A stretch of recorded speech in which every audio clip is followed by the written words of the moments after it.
पुण्यामध्ये राष्ट्रवादी काँग्रेस अजित पवारजी यांच्या पक्षाचा पदाधिकारी असणारा विशाल मोरे याला ताब्यात घेतलं गेलं. माझ्या माहितीप्रमाणे विशाल मोरेला अजून त्याचा जामीन झालेला नाही, तो आत आहे आणि विशाल मोरेची चौकशी सुरू झाली. विशाल मोरेकडून काही माहिती मिळाली आणि विशाल मोरेच्या माहितीच्या आधारे एक दुसरी कारवाई झाली. ती कारवाई होती सावरी मधली. सावरी हे गाव कुठं आहे तर सावरी हे गाव साधारणतः साताऱ्यापासून 40 किलोमीटर अंतरावरचं हे गाव आहे. सावरी गाव हे बामनोलीच्या जवळ असणारं गाव आहे. या गावाच्या संबंधाने मी जरा गावाचे लोकेशन आधी आपल्याला दाखवलं पाहिजे. अर्थात हे आपण टीव्हीला वगैरे बघितलेलं आहे लोकेशन. हा पूर्ण मावशीचा परिसर आहे सातारा जिल्ह्यातला. या परिसरामध्ये एक भाग आहे,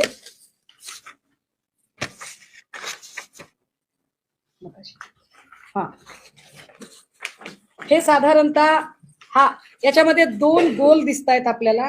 या 2 गोलचा अर्थ काय तो मी सांगेन, पण आधी मी हा फोटो आपल्याला दाखवला पाहिजे. हे जे ब्ल्यू कलर दिसतोय हे कोयनेचं बॅक वॉटर आहे. मी स्वतः हे इतके तपशील सांगते कारण मी सावरीत जाऊन आले आणि एक एक गोष्ट बघितली आहे आणि सावरीतल्या प्रत्येक बाबी मी सावरीमध्ये आपल्याला सगळ्यांना घेऊन जाण्याचाही विचार केला होता. पण एकतर रस्ता अत्यंत अवघड आहे. या अवघड रस्त्यावरनं सगळे पत्रकार येऊ शकले असते का? लाईव्ह युनिट तिकडे नेणे शक्य नव्हते. दुसरं असं की मी तिकडनं लाईव्ह करणं शक्य नव्हतं कारण रेंज अजिबात नाहीये. हे बॅकवॉटर आहे कोयनेचं. इथे साधारणतः एक बांधकाम दिसत आहे. हे रिसॉर्ट आहे, हे रिसॉर्टचं बांधकाम आहे. इकडे अजून काही भाग दिसतोय. इथे आतल्या बाजूला स्विमिंग टँक आणि बऱ्याच गोष्टी तयार होत आहेत. आता याच्या सोबतच जे मी आपल्याला दुसरा दाखवला हिस्सा तो साधारणतः म्हणजे हा मोठा गोल जो आहे, हा मोठा गोल म्हणजे रिसॉर्ट आहे आणि हा छोटा गोल म्हणजे तो पत्र्यांचा शेड आहे, ज्या शेड मध्ये ही कारवाई झाली. हे अंतर साधारणतः आपण बघा.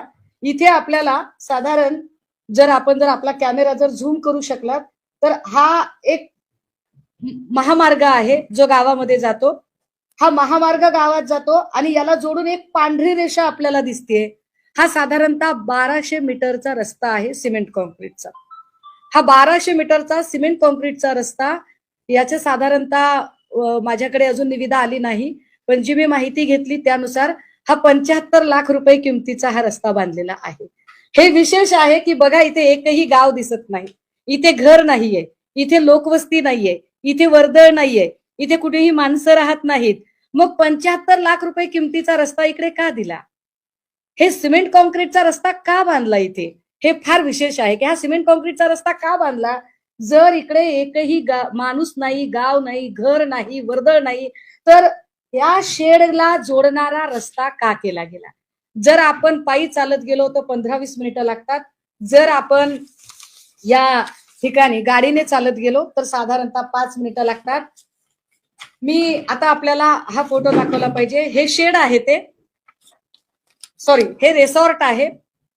या रिसॉर्ट मध्ये साधारणतः आता 7-8 रूम बांधून तयार आहेत आणि जो आतला भाग मगाशी दाखवला त्याच्यामध्ये खाली अजून वेगवेगळ्या अमेनिटीज तयार होत आहेत.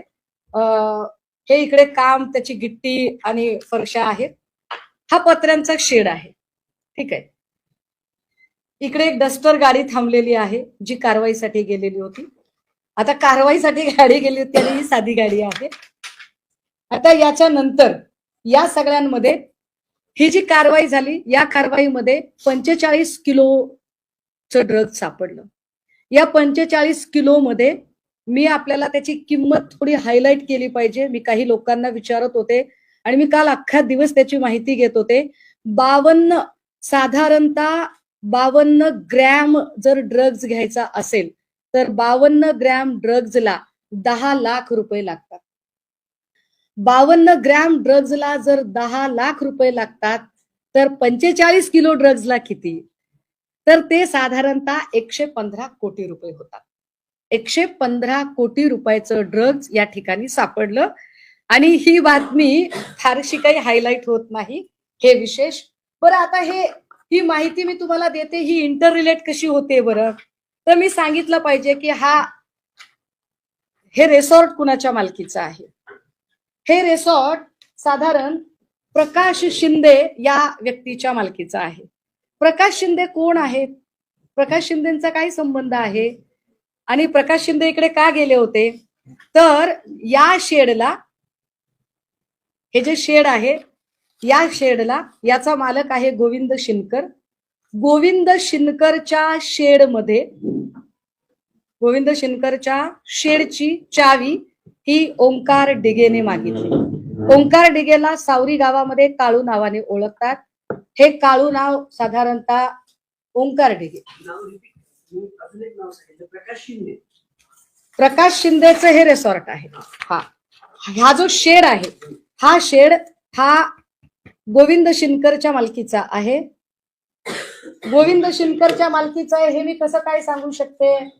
तर त्याची तुम्हाला मी सातबारा दिली पाहिजे.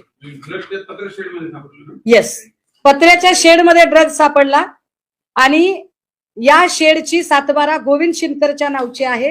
ही गोविंद शिनकरची सातबारा. या गोविंद शिनकर कडून चावी घेतली ओंकार डिगेने, असं गोविंद शिनकरने माहिती दिलेली आहे. ती माहिती आलेली आहे पुढे. आता याच्या नंतर जे रिसॉर्ट आहे, ते रिसॉर्ट हे प्रकाश शिंदे नावाच्या माणसाच्या मालकीचं आहे. त्याची ही सातबारा, हे प्रकाश शिंदे. आता प्रकाश शिंदेच्या नावची ही सातबारा, मी एक एक गोष्ट इंटररिलेट करत सांगेल आपल्याला. बघा, ओंकार डिगे तिकडे होता. ओंकार डिगेला ताब्यात घेतलं आणि सोडलं असं प्रत्यक्षदर्शी सांगतात. त्याला ताब्यात घेऊन का सोडलं याची उत्तर अजून मिळत नाहीत. दुसरी महत्वाची गोष्ट की जर साताऱ्यामध्ये हे सगळं घडत होतं तर याच्यासाठी मुंबईचे पोलीस का गेले, साताऱ्याच्या पोलिसांना ही गोष्ट का कळली नाही. घाटकोपरचे क्राईम ब्रँचचे PI आत्मजी सावंत यांनी ही कारवाई केली. आत्मजी सावंत यांनीच मुलुंडला धाड टाकली होती. आत्मजी सावंत यांनीच विशाल मोरेला ताब्यात घेतलं होतं आणि आत्मजी सावंत हेच साताऱ्यामध्ये गेलेले होते. आता इथपर्यंतची ही गोष्ट झाली. हे सगळं इथे अजून एक माणूस होता जो फरार झाला. हे हॉटेल कुणी चालवायला घेतलं होतं, हे रिसॉर्ट कुणी चालवायला घेतलं होतं? तर रणजित शिंदे नावाच्या माणसाने चालवायला घेतलं होतं. रणजित शिंदे कोण आहे? त्याच्या नेमणुकीचं पत्र जर आम्ही दाखवलं पाहिजे. हा रणजित शिंदे हा एकनाथ शिंदे साहेबांच्या गटाचा, कारण ओरिजिनल शिवसेना आम्हीच आहोत. हा एकनाथ शिंदे साहेबांच्या गटाचा हा युवा सेनेचा तालुका प्रमुख आहे. त्याचे हे नियुक्ती पत्र आहे. हा नुसता तालुका प्रमुख नाही, एकनाथ शिंदे साहेब ज्या मूळ गावचे आहेत त्या गावचा हा सरपंच आहे. दरेगावचा हा सरपंच आहे. मी खुलासे अजून करत जाईल. मी म्हणून म्हटलं की माननीय मुख्यमंत्र्यांनी मला सुरक्षा दिली पाहिजे. या सगळ्या संबंधाने काही गोष्टी त्यानंतर पुढे आल्या की 45 किलो ड्रग सापडलेला होता, पण ओंकार डिगे ताब्यात घेऊन का सोडण्यात आला? हा जो रणजित शिंदे आहे, हा रणजित शिंदे कुठे आहे, काय झालं त्याचं नेमकं? रणजित शिंदेच्या संबंधाने मी अजून एक माहिती आपल्याला दिली पाहिजे. ही माहिती अशी की तो दरेगावचा तर सरपंच आहेच आहे, पण रणजित शिंदे हा ते हॉटेल चालवत होता. हे हॉटेल त्याने का चालवावं, त्याचा काय संबंध आहे आणि प्रकाश शिंदे नेमके कोण आहेत? तर the most important thing, the suspense of the story, Prakash Shinde हे माननीय मुख्यमंत्री उपमुख्यमंत्री एकनाथ शिंदे साहेब यांचे सख्खे भाऊ आहेत. प्रकाश संभाजी शिंदे हे एकनाथ संभाजी शिंदे यांचे सख्खे भाऊ आहेत. एकनाथ संभाजी शिंदे यांचे दुसरे बंधू सुभाष संभाजी शिंदे. काही लोक म्हणतील की तुम्ही चुकीची माहिती सांगताय. मला असं वाटतंय की आपण ती विकिपीडियाला सर्च करावी, आपण ती क्रॉस टॅली करावी. ठाण्यामधून 2017ला प्रभाग क्रमांक 17 मधून यांनी नगरसेवक पदाची निवडणूक लढवलेली होती. ही त्यांची वडिलोपार्जित सातबारा आहे. या वडिलोपार्जित सातबाऱ्यामध्ये सुभाष संभाजी शिंदे आणि प्रकाश संभाजी शिंदे हे दोघे जण एकत्र दिसतात वडिलोपार्जित सातबाऱ्यामध्ये. ही वडिलोपार्जित सातबारा बघताना अजून एक गोष्ट स्पष्ट व्हावी की पोलिसांच्या रेकॉर्डवर आलेली गोष्ट अशी आहे की या शेडमध्ये 3 लोक राहत होते. या 3 लोकांची नावं काय आहेत बरं? तर या 3 लोकांची नावं जरा मी आपल्याला सांगितली पाहिजे. त्यातलं एक नाव आहे कायम नजर अब्बास सय्यद. दुसरं नाव आहे हबीजुल फक्रुल इस्लम, राहणार लहरी घाट पोस्ट सेतू याकडी, जिल्हा मोरीगाव, आसाम. आणि तिसरं नाव आहे राजीकुल खलीलुल रहमान. आता ही 3 माणसं या शेडमध्ये कशी आली, आसामहून इकडे कशी आली, कुणी आणलं असेल बरं त्यांना इकडे? ह्या सगळ्यांची उत्तर शोधली पाहिजेत कोणीतरी. 45 किलो ड्रग्ज नुसतं तिथे सापडलं म्हणजे खूप सारे ड्रग्ज असेल. कुणी आणलं त्यांना? याच्यातले काही बांगलादेशी आहेत असं म्हटलं जाते. बांगलादेशी आलेत, अहो एरवी शोधून शोधून काढतात. मग आता किरीट सोमय्या, राणा राणे, कंगना रनौत, वेर आर दे? हे सगळे लोक कुठे आहेत? ते का प्रश्न उपस्थित करत नाहीयेत की ही 3 लोक इथे का आली? बरं ही 3 लोक कसलं काम करत होती? ही लोक कसं याचा एकाचा पत्ता आसामचा आहे. काल हर्षवर्धनजी सपकाळ साहेब यांनी असं म्हटलंय की हे बांगलादेशी आहेत. हे बांगलादेशी आहेत की नाही हे अजून पोलीस स्पष्टपणे सांगू शकतील. पण अतिशय महत्वाची आणि स्फोटक गोष्ट ही आहे की या संबंधाने तुषार दोशींनी काही बातमी लपवलेली आहे, काही माहिती लपवलेली आहे. माहिती काय लपवली आहे तुषार दोशींनी? तुषार दोशींनी ही माहिती लपवली की प्रकाश शिंदे नेमका कोण आहे. तर प्रकाश शिंदेचा संबंध काय? तर पोलिसांनी जी माहिती दिली होती आणि पोलिसांनी जे म्हटलं होतं आणि ज्याच्यानुसार अनेक ठिकाणी बातम्या आलेल्या आहेत हे मी सांगितलं पाहिजे आवर्जून. कारण मी ड्रगच्या रॅकेटवर गेली 3 वर्ष काम करते आणि 3 वर्ष काम करताना शंभूराज देसाईंनी माझ्यावर अब्रू नुकसानीची केस 20 टाकायची भाषा केली. मी घाबरत नाही तुमच्या केसेसना, कारण प्रश्न इथल्या युवा पिढीच्या भविष्याचा आहे. या शेडमध्ये नेमकं असं काय काम चालत होतं? हे मध्ये एक दोन महिने गायब होते, पण हे 1.5-2 वर्षांपासून होते असं स्थानिक सांगतात. हे लोक बाहेर येत नव्हते. हे बांगलादेशी का असावेत असं का वाटतं? यावर जेव्हा मी काल स्थानिकांशी बोलत होते तेव्हा स्थानिक सांगत होते की यांच्या चेहऱ्याची ठेवण भारतीय लोकांसारखी नाही. या लोकांच्या चेहऱ्याची ठेवण वेगळी दिसते, त्यामुळे हे वेगळ्या लोक असतील. मग हे काम काय करत होते? हे तिकडे खोदकाम करत होते का? हे तिकडे बांधकाम करत होते का? हे तिकडे काही खाणीचं वगैरे काम करत होते का? मग ते काम दिसलं का नाही? आता पोलीस रेकॉर्ड आणि बातम्या आणि काल हर्षवर्धनजी बोलले त्याच्यानुसार या 3 लोकांना जेवण कुठून जात होतं? तर या 3 लोकांना जेवण या हॉटेलमधून जात होतं.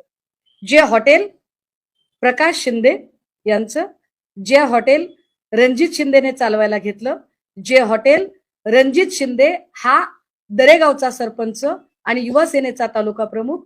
आता प्रश्न असा निर्माण होते की असं पंचतारांकित रिसॉर्ट तयार होत आहे आणि अशा रिसॉर्ट मधलं जेवण 3 कामगारांना परवडलं कसं काय? 3 कामगारांना परवडतं कसं हे जेवण की रोज इकडनं जेवण जाते? असं आपण गृहीत धरू की हे 100 रुपयाला ताट असेल तर 100 रुपयाला ताट द्यावं.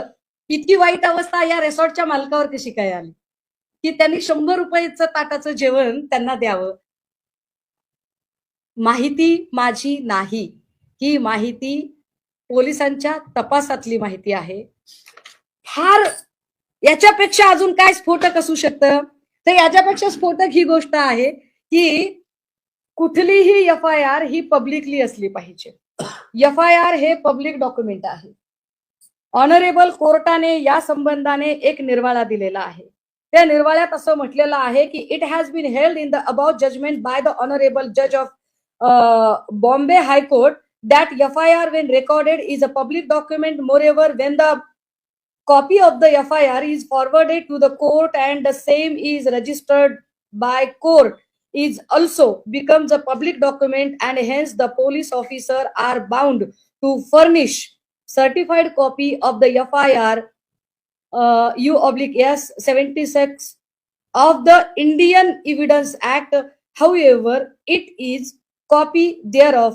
Therefore, direction has been given to all police officers in Mumbai city to furnish of the FIR to the accused on application.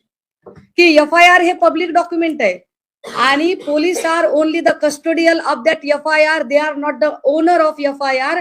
Police हे मालक नसतात, त्यांच्या कस्टडीमध्ये FIR असते आणि अशी FIR ही कुणालाही मिळायला हवी. किंबहुना आता ऑनलाईन पद्धतीने प्रत्येक FIR ही ऑनलाईन टाकणं भाग आहे. मात्र मी आपल्याला आवर्जून सांगितलं पाहिजे की या सगळ्यांच्या संबंधाने ही जी प्रेस नोट पोलिसांनी काढली हे फार विशेष आहे बघा. पोलिसांनी पहाटे कारवाई केली, पोलिसांनी प्रेस नोट काढली. पोलिसांच्या प्रेस नोट मध्ये 45 किलोच्या ड्रग्जचा विषय आला, पण पोलिसांच्या या प्रेस नोट मध्ये जी 3 नावं मी वाचली, तीन नावं याच्यात नाहीयेत. ती 3 नावच याच्यात नाहीयेत. मी FIR शोधण्यासाठी जंगजंग पछाडलं. मी 2 दिवसांपासून, मला उशीर का लागतोय, 13 तारखेपासून आज 17 तारीख, मी 4 दिवस झालं हैराण आहे आणि मी काहीही प्रयत्न केले. अगदी मी हीच 3 नावं ही बांगलादेशी आहेत की नाही ती त्यांनी सांगावं, आम्हाला काही माहित नाही. स्थानिक म्हणतात की ते आपल्या देशातले नाहीत, स्थानिक म्हणतात की त्यांचे चेहरे हे भारतीय लोकांसारखे त्यांच्या चेहऱ्याची ठेवण नाही. त्यांची नावं तिथे जी लोक जमली होती धाड टाकताना त्यांच्या समोर, पंचांच्या समोर जी नावं आली होती ती 3 नावं होती. I repeat once again. Kayam Nazar Abbas Syed, हबीजुल फक्रुल इस्लाम, राहणार लहरीघाट, पोस्ट सेतू, याकडी, जिल्हा मोरीगाव, आसाम, आणि तिसरं नाव राजिकुल खलीलुल रहमान. ही 3 नावं आहेत. मी काय म्हणते, मला जात आणि धर्मात पडायचं नाहीये. मला आता याच्यात पडायचंय की तुम्ही बांगलादेशी शोधून काढता ना, तुम्हाला बांगलादेशी कलानगर आणि बांद्र्यामध्ये फार हौसेने शोधायला जायची हौस आहे ना, ह्याचं काय करायचंय ते सांगा. आणि ही FIR का रेकॉर्डवर आली नाही? ही FIR, दादा एकच मिनिट तुम्ही प्रश्न विचारा सगळे, मी तुम्हाला उत्तर देते. मला फक्त एवढं फिनिश करू द्या, एकदा लिंक करू द्या सगळी स्टोरी. ही FIR ऑनलाईन का दिसत नाही? आपल्याकडे ऑनलाईन फक्त 2 प्रकारचे FIR दिसत नाहीत. लहान बाळांशी संबंधित गुन्हे आणि महिलेचा विनयभंग किंवा बलात्काराची केस असेल तर FIR दिसत नाही. बाकी कुठलीही FIR अशा पद्धतीने लपवता येत नाही. पण ही पहिली वेळ नाही, ही पहिली वेळ नाही. अमृता फडणवीस यांनी अनिक्षा जयसिंघानीच्या विरोधात केलेली FIR ती सुद्धा ऑनलाईन उपलब्ध नाही. म्हणजे सरकारशी संबंधित जेव्हा FIR असतात तेव्हा त्या FIR मिळत नाहीत. हे फार विशेष आहे की अमृता फडणवीसांनी अनिक्षा जयसिंघानीच्या संबंधाने केलेली FIR, ज्या FIR ला सभागृहात ऑन फ्लोअर अजितदादांनी प्रश्न विचारला आणि ऑनरेबल चीफ मिनिस्टर यांनी उत्तर दिलं, तीही FIR नव्हती. आता यामध्ये जे हॉटेल आहे, आता असं म्हणतील की हे हॉटेलच नाहीये बाबा, आहे की नाही, हे हॉटेल नाहीये, हे तर प्रायव्हेट रिसॉर्ट आहे. प्रायव्हेट रिसॉर्ट असेल तर माझा प्रश्न की प्रायव्हेट रिसॉर्ट वरून या लोकांना जेवण कसं गेलं? आणि जर हॉटेल आहे तर हॉटेलशी संबंधित पुन्हा मला अजून काही प्रश्न विचारायचे आहेत. हॉटेलशी संबंधित आता हे हॉटेलच आहे, हे कमर्शियल हॉटेल आहे, हे मी आपल्याला सांगू शकते. ते असं की या हॉटेलचं नाव हे हॉटेल तेज यश असं आहे. तेज यश कोण आहेत बरं? तर तेज आणि यश ही प्रकाश शिंदे यांची 2 मुलं आहेत. दादा हे साधारणतः कमर्शियल हॉटेल 4.8 रेटेड आहे. मी आपल्याला गुगलवर दाखवते, डायरेक्ट ऑनलाईन दाखवते. हे 4.8 रेटेड आहे हॉटेल. हे बामनोलीच्या तिथलं हॉटेल आहे. विशेष याला जर इकडे व्हॉट्सअप मध्ये जर गेलात तर याला तुम्ही वेबसाईट चेक करू शकता, पण तुम्ही याला व्हॉट्सअपवर जाऊन तुम्ही याच्यात बुकिंगही करू शकता. हे कमर्शियल हॉटेल आहे. हे बघा, हे ह्याचं कार्ड आलं याच्यामध्ये, ठीक आहे. आता तुम्ही म्हणाल की कमर्शियल हॉटेल आहे तर इतकं काय त्याच्यामध्ये, हॉटेल आहे कळलं ना, का सांगताय तुम्ही आम्हाला? मी ते यासाठी सांगितलं पाहिजे की ही साधारण MSRDC विशेष प्राधिकरणची कॉपी आहे माझ्या हातात. या विशेष प्राधिकरण कॉपीने काही आक्षेप घेतलेले आहेत की तिथे त्यांच्या परमिशन शिवाय कुठलीही कमर्शियल प्रॉपर्टी तयार करता येत नाही. आणि हा आक्षेप हॉटेल तेज यशवर घेतलेला आहे. हॉटेल तेज यशवर हा आक्षेप का घेतला त्याचं अजून एक कारण मी आपल्याला सांगितलं पाहिजे. त्याचं मी अजून एक आपल्याला कारण सांगितलं पाहिजे की यामध्ये विशेष कोयना धरणाच्या परिक्षेत्रामध्ये किमान 75 मीटर अंतरापर्यंत तिथे कुठलेही बांधकाम करता येत नाही. असं असताना सुद्धा फक्त 5 मीटर अंतरावर हे बांधकाम केलं गेलं. नाही, कॉपी आहे, नियम रूल आहे त्याच्यामध्ये. तर फक्त 5 मीटरच्या अंतरावर हे बांधकाम केलं गेलं. आता जर 5 मीटरच्या अंतरावर जर तुम्ही बांधकाम केलेलं आहे तर काय याच्यावर आक्षेप घेतले गेले, त्याचं काय केलं? एकाही अभियंत्याने यावर आक्षेप घेतला नाही. हे प्रिव्हिलेज कुणाला दिले गेले? हे प्रिव्हिलेज प्रकाश शिंदेला मिळाले. 115 कोटीचं ड्रग जिथे सापडतं आणि ज्याच्या जागेशी संबंधित गोष्टी आहेत त्याच्यावर काहीच कारवाई होत नाही, त्याचा उल्लेख सुद्धा येत नाही, त्याच्यावर चर्चा केली जात नाही. तुषार दोषी असं सांगतात की प्रकाश शिंदे हा दुसराच कुणीतरी माणूस आहे. तुम्ही म्हणाल तुमच्याकडे काय पुरावा आहे? मी तर तुम्हाला 7/12 पण दाखवली हो साहेब, मी सगळंच दाखवलं. मी अजून तुम्हाला काही गोष्टी दाखवते. हा रणजित शिंदे आहे. हा रणजित शिंदे दरेगावचा सरपंच जो हॉटेल चालवत होता. हे श्रीकांत शिंदे त्यांच्यासोबतचा फोटो असणं स्वाभाविक आहे. हा रणजित शिंदे आहे. दरेगावी हेलिकॉप्टर उतरतं उडतं त्यावेळेची सगळी सोय रणजित शिंदे. ठीक आहे. प्रकाश शिंदेची 2 मुलं म्हणजे तेज आणि यश, ही साधारणतः वाढदिवसाला लागलेली एक जाहिरात. म्हणजे मी त्या गावात गेले म्हणून जे काही फोटो मी काढू शकले त्याच्यातले हे बघा. रुद्रांश व दादाला आणि मोठ्या पप्पांना वाढदिवसाच्या हार्दिक शुभेच्छा. शुभेच्छुक कोण आहेत? यश प्रकाश शिंदे, तेजस प्रकाश शिंदे, त्यांचे वाढदिवस, हे सगळे कागद. नाही, मला काय म्हणायचंय, जर डीसीएमचे भाऊ चालवतात की नाही चालवतात ते पोलिसांनी ठरवावं. पण या गोष्टीची FIR पब्लिक का केली नाही? तुषार दोषींनी प्रकाश शिंदे हा माणूस कोण आहे या व्यक्तीची ओळख का लपवून ठेवली? अनेक पत्रकारांनी, पुण्यातले, कोल्हापूरमधले, साताऱ्याचे, मुंबईचे अनेक पत्रकारांनी तुषार दोषींना संपर्क करून प्रकाश शिंदे नेमका कोण आहे याची माहिती घेण्याचा प्रयत्न केला. तेव्हा तुषार दोषींनी माहिती भरकटवण्याचा प्रयत्न का केला?